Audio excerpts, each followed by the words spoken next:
ప్రియ సహోదరి, సహోదరుడా, నిన్ను ప్రేమించేవారు లేరని నువ్వు బాధపడుతున్నావా?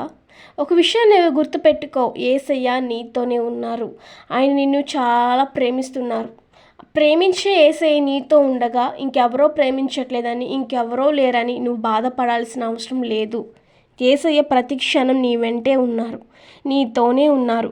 నీ పక్షాన ప్రతి క్షణము యుద్ధం చేసేది ఎవరు అంటే అది కేవలము యేసయ్య మాత్రమే.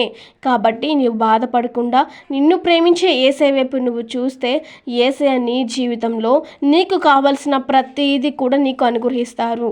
కాబట్టి బాధపడకు. ప్రతి విషయాన్ని బట్టి చింతించకుండా నీ చింత యావత్తు మొత్తము కూడా దేవునికి నువ్వు సమర్పించినప్పుడు, దేవుని మీద నీ భారం మొత్తము నీవు మోపినప్పుడు నీ హృదయము చాలా తేలికైపోతుంది. ఎందుకంటే ఈ లోకంలో బ్రతుకుతున్న మనకి మన హృదయంలో ఎన్నో బాధలు, ఎన్నో వేదనలు ఉంటాయి. అవి ఎవరికైనా షేర్ చేసుకుంటేనే మన హృదయంలో బాధ, ఆ భారం అనేది తీరుతూ ఉంటుంది. కాబట్టి అది మనుషుల దగ్గరికి వెళ్ళి మనం చెప్పుకుంటే చులకనైపోతాము. అదేవిధంగా మనల్ని తక్కువ చేసి మాట్లాడతారు. ఆ కొంచెం సేపు మన మీద జాలి చూపిస్తారు. కానీ మన యేసయ్య మాత్రం మనల్ని తక్కువ చేసి మాట్లాడరు. కానీ నీ బాధను ఎప్పుడైతే దేవునికి నువ్వు షేర్ చేసుకుంటావో, నీ కష్టాన్ని ఎప్పుడైతే దేవునికి నువ్వు చెప్పుకుంటావో, నీ విలువ దేవుని దగ్గర చాలా పెరుగుతుంది.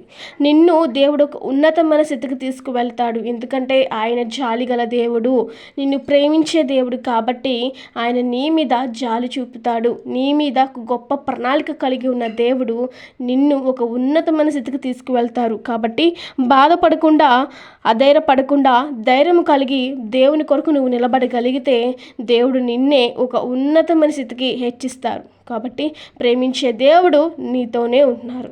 హల్లెలూయా, ఆమేన్. God bless you all.